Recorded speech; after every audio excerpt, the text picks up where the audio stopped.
Sudahers, kumaha kabarna? Damang sadina dengan saya si Otong kembali lagi di channel Ningali Film. Pada episode kali ini kita akan melanjutkan alur cerita dari film Pendekar Pengelana untuk bagian yang ke-6. Dan tidak usah berlama-lama lagi, mari kita mulai ceritanya.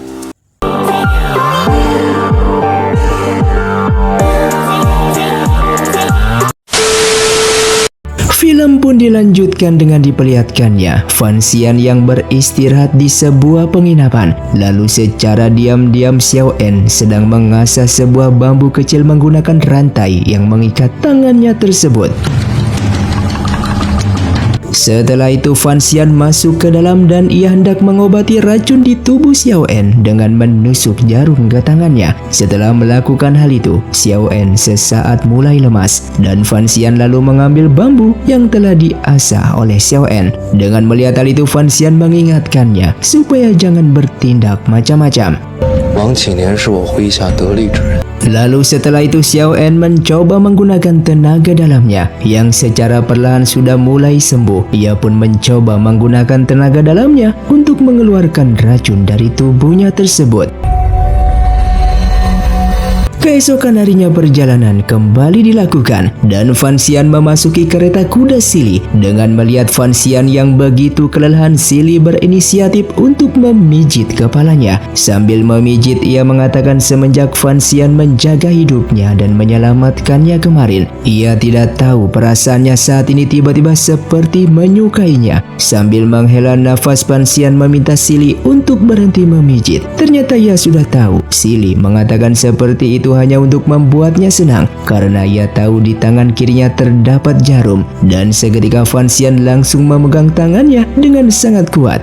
Di sini ia tahu Sili membawa jarum itu untuk berjaga diri karena takut Fan Xian akan melukainya. Namun di sini Fan Xian mengatakan apabila ia ingin melukainya, mungkin sudah jauh-jauh hari ia akan melakukan hal tersebut dengan Sili memegang jarum itu. Sama saja Sili tidak mempercayainya. Yang seharusnya Sili berterima kasih karena akan dipulangkan. Jarum itu pun diambil dan lalu dibuang dengan meminta Sili untuk percaya kepadanya bahwa ia akan melindungi nyawanya sampai selamat hingga pulang ke kerajaan Bai. Sambil memegang tangannya, Fan Xian mengatakan ia tahu perasaan Sili saat ini, wanita lemah yang diperdaya untuk melakukan tindakan kejahatan. Ia pun menyadari itu dengan menyuruhnya menangis saja supaya bisa meluapkan kekesalannya tersebut. Setelah lebih tenang, Sili mengatakan jujur, sebenarnya ia bukan berasal dari kerajaan Bai, melainkan dari kerajaan Qing sama seperti Fan Xian. Di saat dulu perang terjadi antara dua kerajaan, keluarganya dibantai oleh kerajaan Bai hingga menyisakan adiknya dan lalu disandra oleh kerajaan Bai. Maka dari itu ia pun dipekerjakan sebagai mata-mata dan mengawasi setiap pergerakan kerajaan Qing. Dan apabila menolak, maka adiknya akan dibunuh. Mendengar hal tersebut, Fan Xian yang berjanji akan menyelamatkan adiknya itu supaya mereka bisa kembali ke kerajaan Qing bersama-sama. Saat di malam harinya, Fan Xian mengobrol dengan Xiao En. Di sana Xiao En mengaku kehebatan Fan Xian. Meskipun belum bertarung dengannya, namun ia bisa merasakan tenaga dalam miliknya. Dengan waktu bersamaan, Tuan Fei bertanya kepada Chen Ping kenapa tidak menghilangkan bela diri Xiao En sebelum diantar pulang. Ia takut akan terjadi sesuatu hal kepada Fan Xian karena mereka tidak bisa menganggap remeh Xiao En. Namun Chen Ping tidak mau menjawab dan mengusirnya dari sana. Kembali ke mereka, Xiao En memperingati Fan Xian untuk jangan percaya kepada Chen Ping. Apabila Fan Xian masih nekat, maka Fan Xian akan menyesal suatu saat nanti.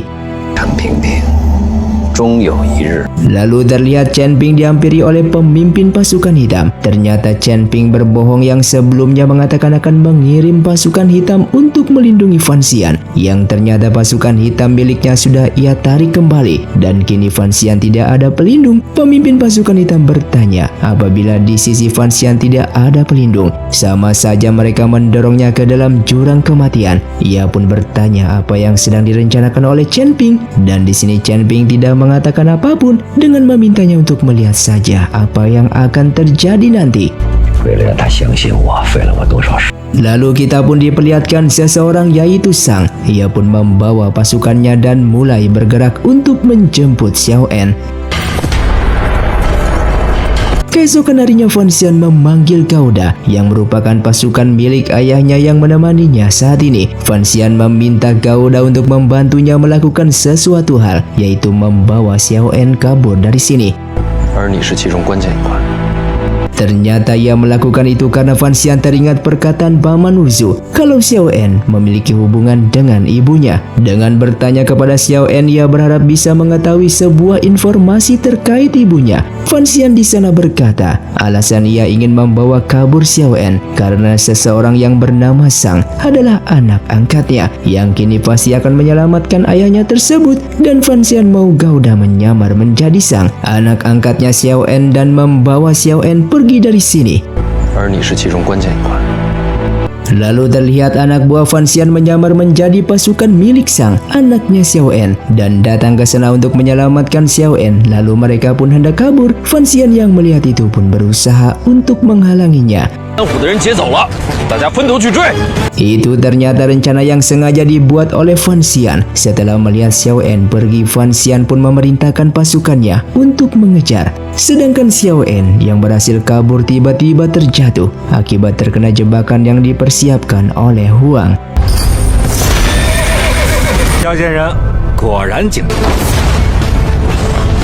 Lalu tak lama kemudian Fan Xian datang ke sana untuk menyerang. Pertarungan pun tak dapat terelakkan. Di sini siapa sangka Fan Xian berhasil melumpuhkannya, meskipun ia juga terluka parah.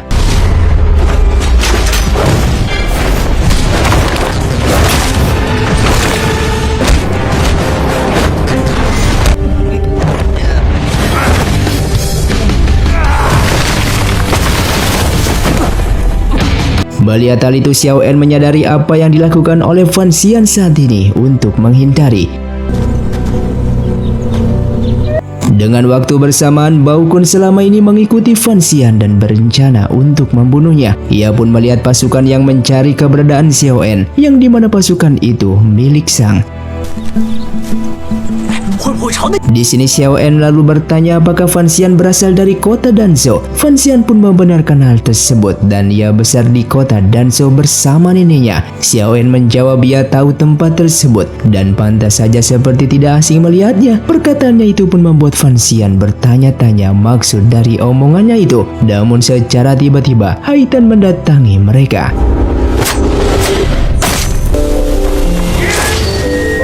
Melihat wanita di sana, Fan Xian lalu bertanya siapa dirinya. Haitan mengaku ia merupakan murid dari Master Kue yang bertugas untuk membunuh Xiao En. Mendengar hal itu, Fan Xian tiba-tiba menyerangnya karena apabila Xiao En terbunuh, maka nyawa Yan Hai dalam bahaya dan pertukaran bisa batal.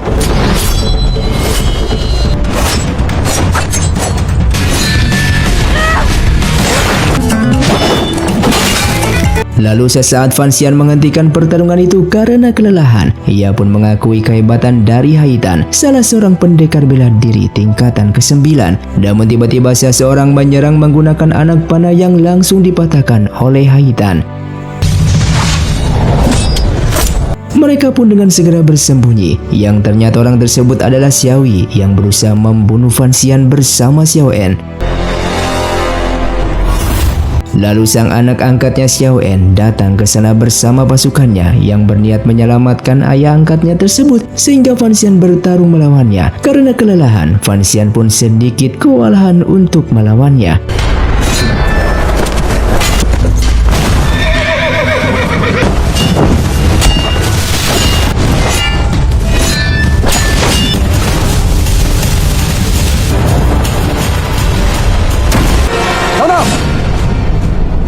Dalam pertarungan itu Fan Xian hampir saja kalah. Ia pun mempersiapkan sebuah racun untuk menyerang. Namun seketika dihentikan oleh Xiao En yang menyadari hal tersebut, sehingga kini Fan Xian balik disandra oleh Xiao En. Diperlihatkannya Sang lalu hendak membawanya kembali ke rumah. Namun sesaat Xiaoyi datang kembali membawa pasukannya untuk membunuh Fan Xian beserta Xiao En. Peperangan pun kembali terjadi.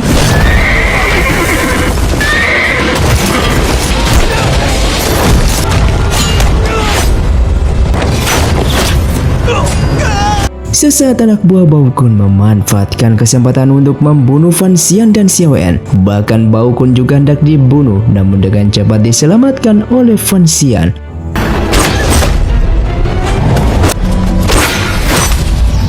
Tak lama kemudian Haitan melompat dari atas bukit dan berhasil menyerang Xiaoyi hingga terluka parah. Setelah itu sang yang terluka parah akibat terkena anak panah dipinta oleh Fan Xian untuk pergi menyembuhkan lukanya dulu. Masalah Xiao En, ayah angkatnya itu, ia berjanji pasti akan mengantarnya dengan selamat ke kerajaan Bai. Dan saat ini Fan Xian harus berhadapan dengan Haitan yang masih berusaha membunuh Xiao En. Mereka pun bertarung di sana. Sesaat Fan Xian melempar sebuah racun. Ia pun mengaku racun yang dilempar barusan merupakan obat perangsang. Dan seketika wajah Haitan langsung memerah dan bergairah. Merasa ada yang tidak beres, ia pun segera pergi dan melompat ke sungai tersebut.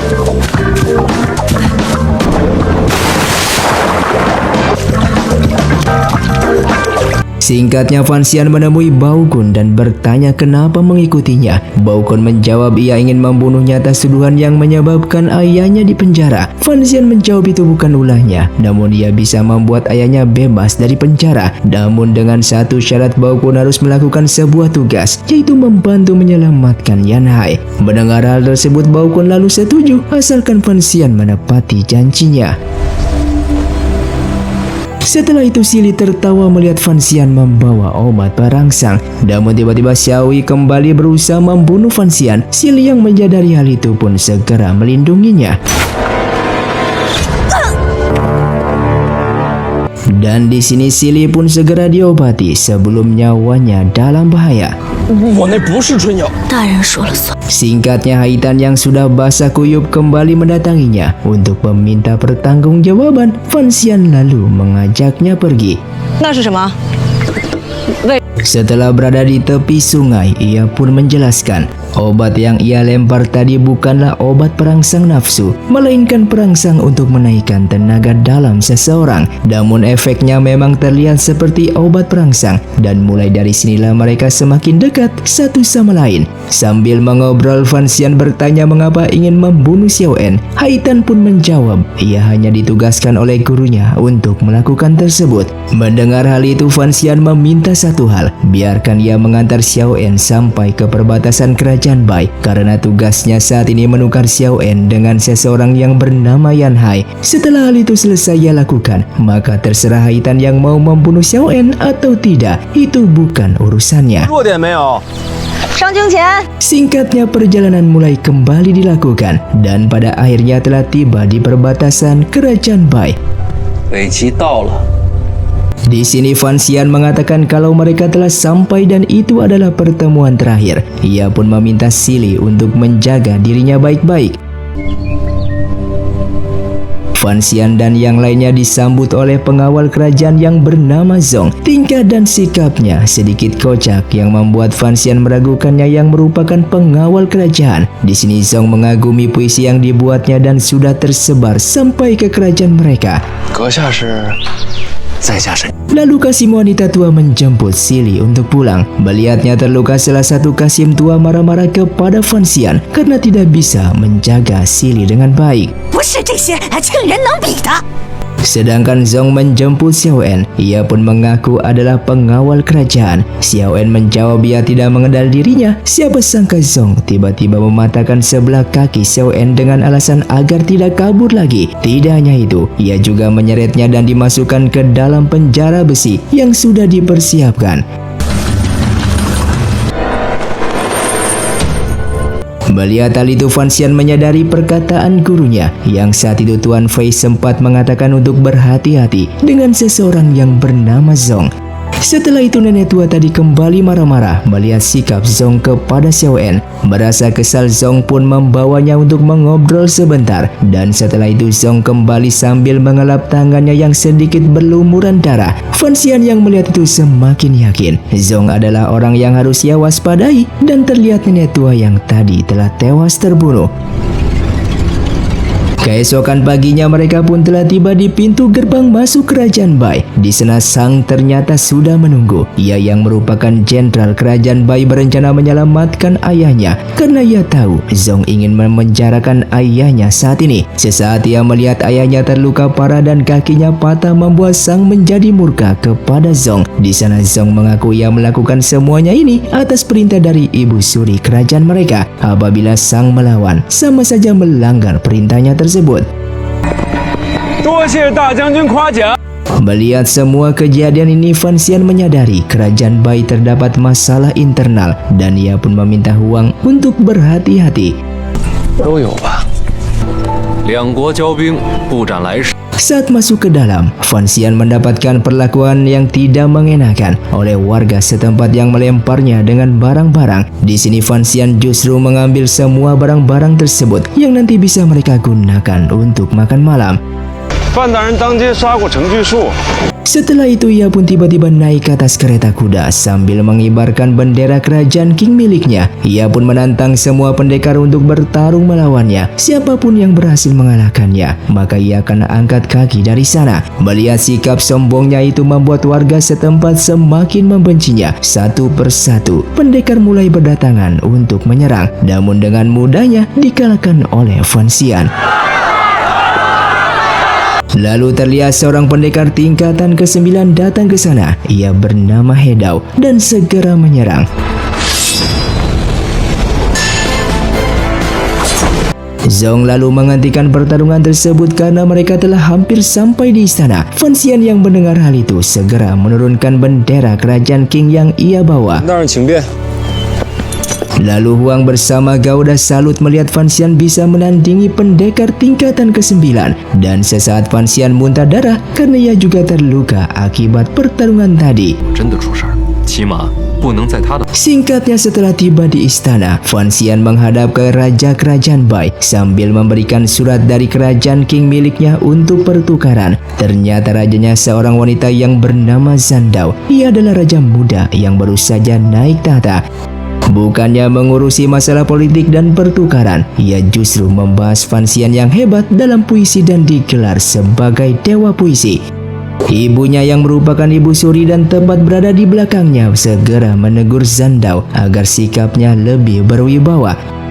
Terlihat Ibu Suri keluar dari belakang. Di sini Zandao meminta izin kepada ibunya untuk membawa Fan Xian pergi sebentar karena ia ingin mengobrol. Ibu Suri mengizinkan dan meminta Haitan juga ikut bersamanya. Sesaat Fan Xian terkejut, ternyata itu adalah Haitan wanita yang bertarung sebelumnya, dan Haitan merupakan gurunya sang raja saat ini sekaligus kaki tangan milik sang raja.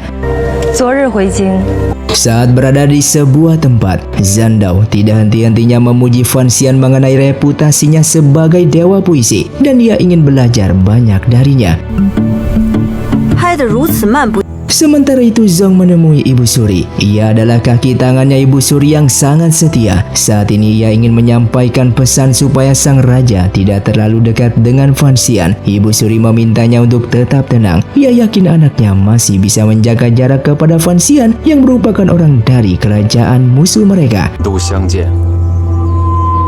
Kembali ke Fan Xian. Di sana Zandao atau sang raja ini mengajak Fan Xian untuk bekerja sama. Ia pun menjelaskan meskipun ia adalah seorang raja, namun semua pasukan dan seluruh menteri di kerajaan hanya mengikuti perintah Ibu Suri saja yang merupakan ibunya. Dan dia sadar posisinya sebagai raja hanyalah dijadikan boneka oleh ibunya. Dan di sini ia ingin Fan Xian menyingkirkan seseorang yang bernama Zong karena Zong adalah kaki tangan Ibu Suri yang berperan penting di kerajaan Bai ini. Zong selama ini hanya menerima perintah dari Ibu Suri saja. Di sini tentu saja Fan Xian menolak tawaran tersebut karena ia bukan berasal dari kerajaan mereka. Tugasnya saat ini hanya mengantar Xiao En dan membawa Yan Hai pergi dari sini. Selebihnya ia tidak ingin ikut campur. Ia pun lalu pergi dari sana. Namun sesaat Zandao mengatakan Fan Xian sebentar lagi pasti akan meminta bantuannya. Sesaat Haitan mengatakan Yan Hai orang yang ia cari itu berada di tangan Zong. Pastinya Zong tidak mau menyerahkannya. Yang pada awalnya ia menganggap enteng masalah tersebut dan segera menemui Zong. Namun siapa sangka Zong tidak mau menyerahkan Yan Hai karena Yan Hai adalah mata-mata dan ia masih ingin menginterogasinya lebih dalam supaya Yan Hai mau buka mulut siapa saja mata-mata dari kerajaan King mereka yang berada di kerajaan Bai miliknya. Namun Fan Xian tidak peduli dan ingin membawanya pergi secepat mungkin karena itu adalah tugasnya. Zong pun menjawab apabila Fan Xian tidak sabar, silakan cari sendiri saja keberadaan Yan Hai. Setelah itu terlihat beberapa pendekar menantang Fan Xian untuk bertarung. Melihat hal itu Fan Xian meminta Gouda untuk meladeni mereka semua karena ia masih ada urusan. Lalu terlihat satu persatu pendekar itu bertarung melawan Gouda. Namun tidak ada satupun dari mereka yang menang.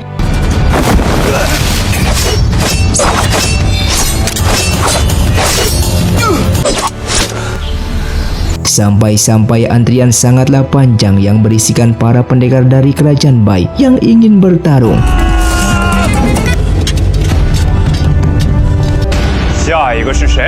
Sementara itu Fan Xian bersama Wang menemui Bao Kun di sebuah penginapan. Di sana ia memintanya untuk mencari informasi mengenai penjara yang berada di kerajaan itu. Bao Kun pun lalu segera pergi untuk mencari informasi. Sesaat pasukan mengintai milik Zong sudah mencurigai gerak-gerik Bao Kun dan segera melapor kepada Zong mengenai masalah tersebut. Mendengar hal itu Zong hendak pergi ke penginapan untuk menemui Fan Xian.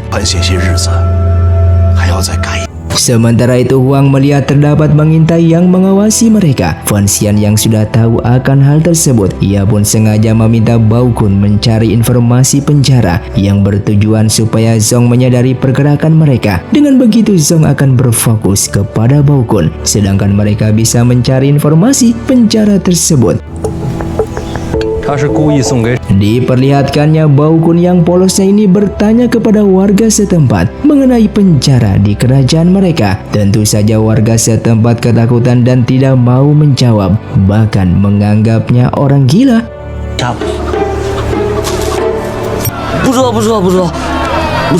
Tanpa sadar, Bao Kun bertanya kepada Zong yang tidak ia kenal. Zong pun lalu memberikan petunjuk mengenai keberadaan penjara yang Bao Kun cari.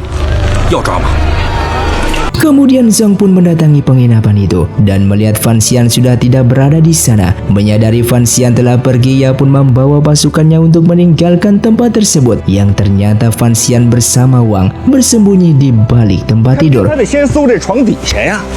Lalu mereka pun pergi dari sana dan Fan Xian menjelaskan kepada Wang terdapat seseorang yang bisa membantu mereka. Yang ternyata orang itu adalah He Dao yang merupakan anak buahnya Chen Ping yang sengaja berada di kerajaan Bai untuk membantunya. Inilah alasan Fan Xian membuat onar dan menantang semua pendekar supaya ia bisa tahu yang mana pendekar anak buahnya Chen Ping saat ini. Ia pun lalu bertanya di mana Yan Hai berada dan He Dao pun menjawab ia juga tidak tahu. Namun ia tahu tempat terakhir yang mengurung Yan Hai di saat dulu dan mungkin saja di sana Fan Xian bisa mencari informasi lebih lanjut.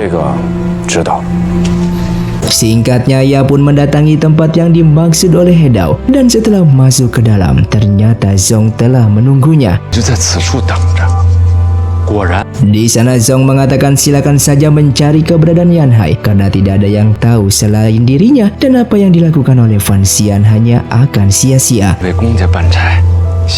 Di malam harinya Zong mengundang He Dao dan hendak memperkerjakannya karena He Dao adalah pendekar tingkatan ke-9. Ia ingin He Dao mengawasi pergerakan Fan Xian bersama Huang dan di sini He Dao menuruti perintahnya tanpa Zong sadar He Dao adalah pasukan milik Fan Xian itu sendiri. Tentu saja He Dao setelah itu segera menemui Fan Xian dan menceritakan semuanya. Fan Xian meminta ia untuk terus berpura-pura menuruti perintah Zong. Dengan begitu He Dao bisa mendapatkan informasi apapun yang akan dilakukan oleh Zong. Sesaat Fan Xian mengatakan ia sempat mengobrol dengan warga kalau di saat dulu Yan Hai diidam-idamkan oleh banyak wanita. Salah satu yang menyukainya adalah adiknya Zong. Tugas mereka saat ini mencari tempat tinggal adiknya Zong. Dengan begitu mereka bisa mendapatkan informasi lebih lanjut. Keesokan baginya mereka pun mulai mengintai dan terlihat adiknya Zhong sedang pergi menggunakan kereta kuda. Huang lalu diperintahkan untuk mengikutinya dari belakang. Setelah selesai mengikuti, Huang segera kembali dan melapor bahwa adiknya Zhong ini pergi ke apotek dan seperti membeli beberapa obat-obatan. Mendengar hal tersebut, Fan Xian sadar karena adiknya Zhong ini menyukai Yan Hai. Pastinya obat-obatan itu untuk mengobati luka Yan Hai saat ini karena disiksa oleh Zhong setiap hari. Singkatnya, Fan Xian berhasil memasuki kereta kudanya dan wanita ini bernama Mei. Tanpa basa-basi, Fan Xian mengatakan ia berasal dari kerajaan Qing yang bertugas membawa Yan Hai untuk kembali. Ia akan membantunya menyembuhkan luka yang diderita oleh Yan Hai saat ini. Dan mendengar hal tersebut, Mei siap membantunya. Namun Fan Xian tidak bisa masuk begitu saja. Maka dari itu Mei berpura-pura disandra olehnya agar pasukan tidak bisa menyerang dan mempersilahkan mereka berdua untuk masuk ke dalam. Dengan waktu bersamaan, Zhong sangatlah terkejut setelah mendengarkan adiknya disandra oleh Fan Xian. Ia pun bergegas untuk pergi ke sana. Yang pada akhirnya kita diperlihatkan wajah Yan Hai yang begitu lemah dan tubuhnya penuh luka karena disiksa oleh Zhong setiap hari. Di sini Fan Xian segera membuka kunci rantai yang mengikatnya sambil mengatakan ia bertugas untuk menyelamatkan nyawanya dari kerajaan Qing dan mereka pernah bertemu sebelumnya di saat dulu. Namun Fan Xian tidak bisa melihat wajahnya karena ia berada di dalam kereta kuda. Tak lama kemudian, Zhong pun masuk ke dalam. Dengan cepat Mei menarik Fan Xian yang seolah-olah ia sedang disandra. Namun karena Zhong telah mengetahui semuanya ini hanya berpura-pura, Fan Xian segera melepaskannya. Di sana Zhong mengatakan ia akan melepaskan Yan Hai, namun dengan satu syarat. Yan Hai lalu menjawab setengah dari mata-mata merupakan menteri kerajaan Bai. Namun untuk nama-namanya ia tidak bisa menyebutkannya, sehingga Zhong menjadi marah dan tidak bisa membiarkan Fan Xian untuk membawanya pergi. Di sini ia pun mengarahkan pedang kepadanya, namun Fan Xian tetap bersikap tenang karena ia yakin ia tidak akan mati di tangannya karena sebentar lagi bala bantuan akan segera datang. Setelah itu salah satu pasukan membisikkan sesuatu hal kepada Zhong. Mendengar hal itu, ia pun segera keluar dari sana. Ternyata bala bantuan yang dimaksud oleh Fan Sai merupakan Haitan. Di sana ia meminta Zhong untuk melepaskan Fan Xian bersama Yan Hai atas perintah dari sang raja. Tentu saja Zhong menolak karena ia hanya menerima perintah dari Ibu Suri saja. Lalu Haitan kembali mengatakan Ibu Suri juga memberikan perintah itu, yang seketika mau tidak mau Fan Xian bersama yang lainnya dibiarkan pergi. Saat berada di kereta kuda, Yan Hai terus menatap tajam ke arah Fan Xian. Ia masih tidak menyangka baru saja beberapa hari di kerajaan Bai, namun kenapa bisa bekerja sama dengan Haitan yang merupakan kaki tangan sang raja Bai. Huang lalu masuk ke dalam. Dengan santainya ia menjelaskan bahwa sebenarnya Fan Xian memiliki hubungan asmara dengan Haitan. Maka dari itu Fan Xian mendapatkan pertolongan. Bodohnya di sini Yan Hai mempercayai begitu saja. Namun Haitan yang mendengar hal tersebut menjadi murka dan segera memukulnya.